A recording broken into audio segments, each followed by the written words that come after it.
Hey, what's up everybody? It's Nicholas Davenport, aka Mr. Mental Muscle. We have another episode today on the Mental Breakdown channel. And today we're going to talk about Love is Blind. Yes, once again, I've been getting a lot of comments saying do this type of topic on this couple or this subject. And I thought, you know what? Let's make a longer video that has multiple topics in it. So I want to talk about a lot of things. So make sure you comment, like, subscribe, and share this video. And let's get into it and break it down as we always do using science and psychology. Now, the show Love is Blind just finished up with season 3. So after 3 seasons, the experiment seems to not have worked as much as they thought it would. Now, granted, it's a TV show, it's getting good ratings, so it's doing what it's supposed to do. But in regards to getting actual love, what is going wrong? So far, out of all the couples that have been on the show, only about 7% have lasted since they've gotten married. Now, the American divorce rate is about 50%, so that's a big discrepancy. Now, why is this happening? So I pose the first question is, what is love? What is love?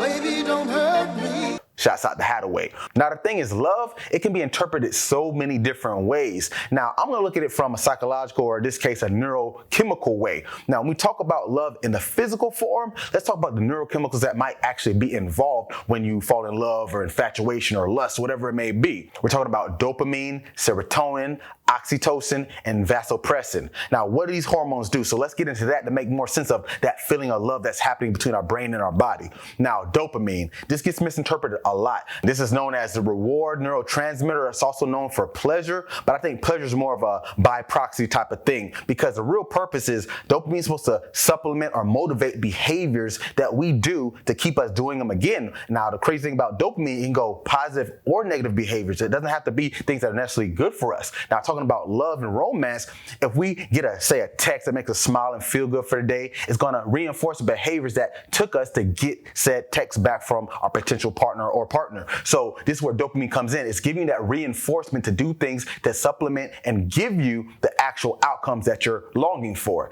Now, with oxytocin, this usually happens with touch, especially with, say, sexual interaction. It rises and it forms that bonding, that feeling of I want to be with this person. So you can see how that can make you more infatuated, especially from a lustful standpoint. Now, you see in the show Love is Blind, most of them did have relations, well, to keep it clean for the kids. So you can see how this can skew how the perception of how they infatuate with each other.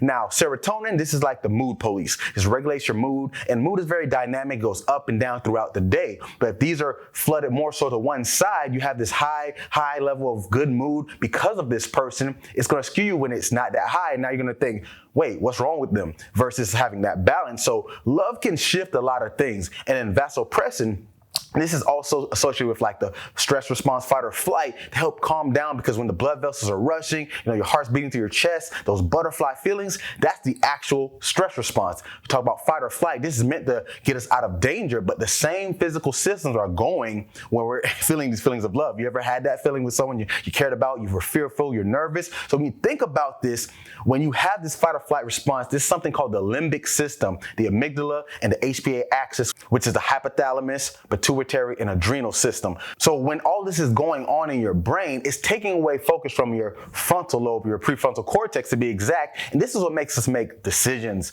So think about it. If you're in love, you're infatuated, you may not make the best decisions, because now you're thinking about when they're going to hit me up again. I can't wait to see them. They make me feel so good. Now we can't rationalize, wait, what about those behaviors that weren't the best? Or vice versa. We might see only the behaviors that were bad and disregard the ones that were good. But our rationalization is at fault right here. So that's why love as a whole, breaking this down like this, we should think about it, because if our body and brain aren't on the same page, it can make us do the wrong things, and we end up with the wrong person that could hurt us in the long run. Now, going into the show Love is Blind, remember the premise. They do not see these people for up to a week before they decide if they want to marry them or not.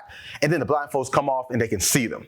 Now, that plays a big role. Now, there's a psychologist named Dr. Ty Tashiro, who I'm fortunate enough to have communicated with, and he speaks on the topic as his research deals with romantic relationships. And he's even written a book called The Science of Happily Ever After, so go check that out. I'll put it in the link below. But basically, he found that looks and money as well are horrible predictors of long-term relationship success, mostly because looks are fleeting.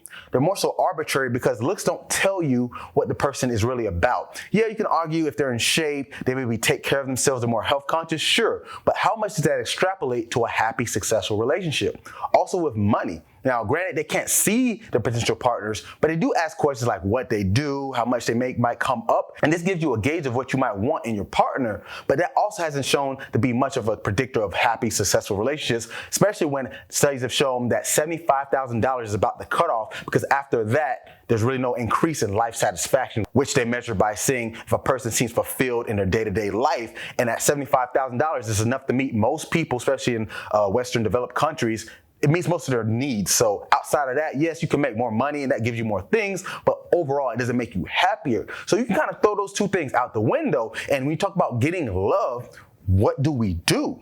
Now, that's the interesting thing. So I've actually done my own research and I actually found there's something called self-expansion theory.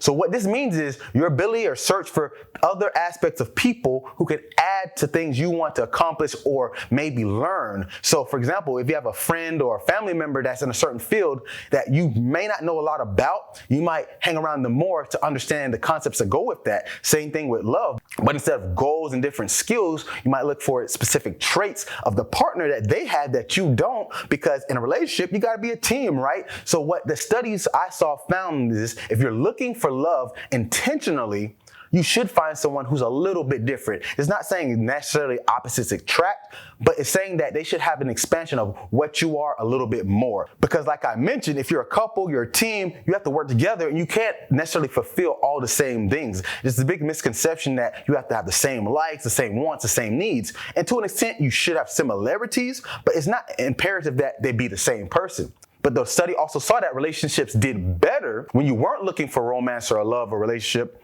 that it was better to have the similarities. This is because if you're not intentionally trying to find it, it's better off that you organically come together, and this is helpful when you're into the same types of things. So take that with a grain of salt, but when you think about Love is Blind, they all were supposedly there to find love. So this could speak to that self-expansion theory that they should have found someone that's similar, but had actual traits that furthered themselves, but not to the point that was so far on the spectrum that it was a detriment to the relationship. Now, one of the parts about why this doesn't work, I think too, is another thing in psychology we call the Hawthorne effect. So there was a factory in the early 1900s that was an electric company, and they basically had people spectate and watch workers, and they saw an increase in work productivity. So they named it after the company, the Hawthorne effect. So think about the show. It's a reality show. Cameras are always on you. A lot of people see it as real, and it's probably real for the most part, but there is some direction going on. The producers are dictating scenarios to an extent, I'm sure, but obviously the situations play out in real time. So when you think about that, if cameras on you, you know, people at home gonna watch this,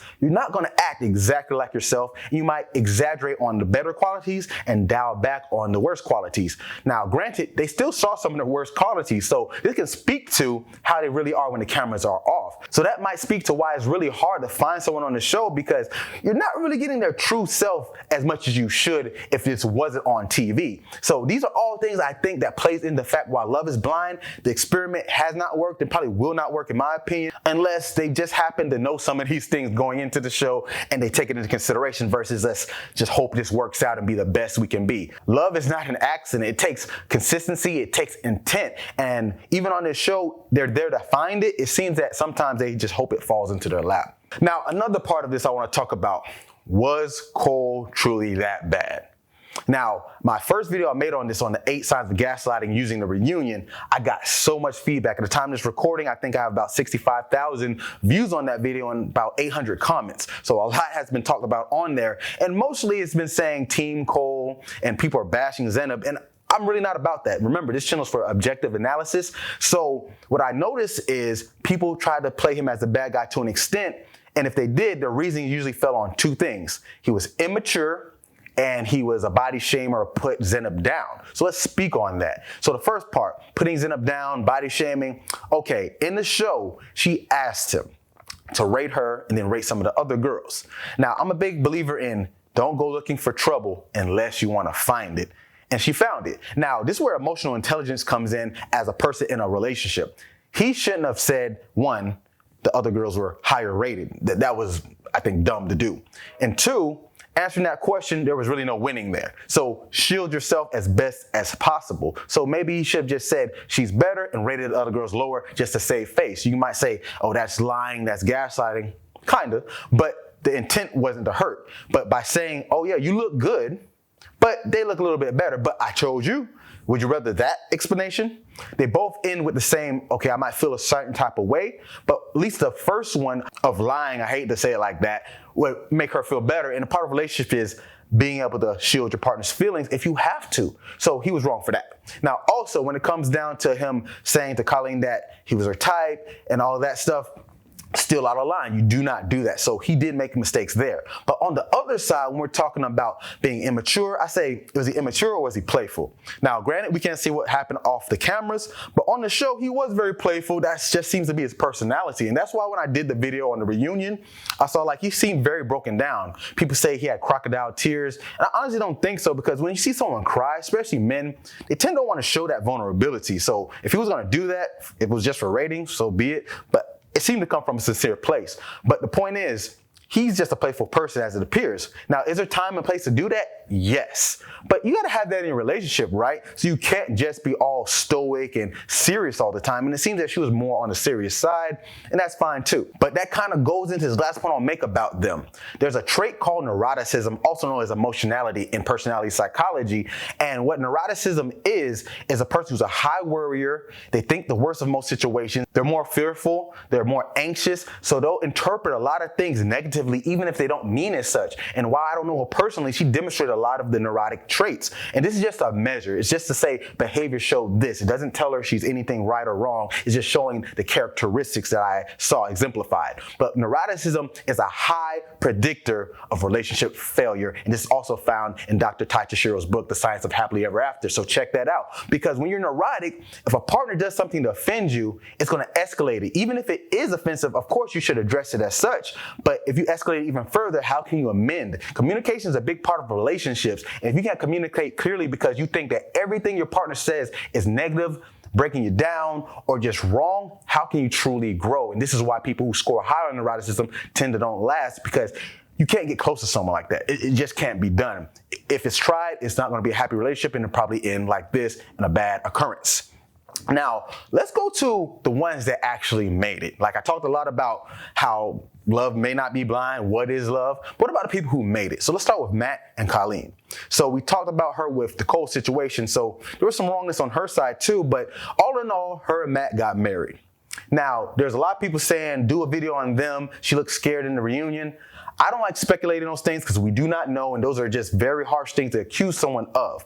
But what we do know from what we saw, Matt does have some abandonment issues, trust issues, and rightfully so. He was cheated on by his last wife and she ended up getting pregnant. That's a lot to deal with. If we talk about PTSD, trauma, that definitely leaves someone traumatized. But you cannot project that on your next partner. Well, I guess you can, but you can't have a healthy relationship like that. I'm not sure if he's seeing anyone, but it's definitely something to look into to understand what he's going through himself so it doesn't come out on Colleen instantly, because she's just there trying to do her best. So for them to last, I think they could do okay if he gets that figured out. He can't jump to conclusions every time she may do something that reminds him of the past. Granted, similar traits can predict future traits, but you have to understand your partner enough and trust them that they're not that last person. And if she hasn't really given him a true reason to do so, he can't keep dishing it out on her. So if that's what's going on, he would have to dial it back for that relationship to continue to work. Now, on the other side, we had Brennan and Alexa. So a lot of people were rooting for them to get married, and they did. And on the reunion, they seemed very happy. Even Brennan was more, I guess, talkative. And this kind of goes to that self-expansion, right? He seemed more mild-mannered, laid back, but then he was more outgoing on the show, and that's the whole purpose of self-expansion. You see how it plays out? It makes you more so of a trait that you didn't have, and she has definitely a lot of moxie and extrovertedness, so definitely enough for them to share. So with them, I think they'll last as well, and this may be attributed to another personality trait called agreeableness. Dr. Tashiro talks about agreeable people do better in long-term relationship sustainability, and this is because an agreeable person tends to cooperate better, they understand teamwork, they understand how to reciprocate and express their feelings in a healthy way. And it actually can even transfer into the bedroom because you want to please the person. So an agreeable person, and Brennan seemed very high on this. And with someone like Alexa's personality, this might be needed because she's very outgoing, she's very outspoken. So you have to have that kind of give and take. So I think they will be okay for the most part from what I've seen. And I hope them the best. Of course, like I said, I'm objective. I wish no one at all on this show any ill intent. Now, to close out the video, let's talk about bias, and projection. And I'm talking about regards to the whole scenario. So me specifically, I got a comment that was pretty interesting that said, I have an agenda with these videos.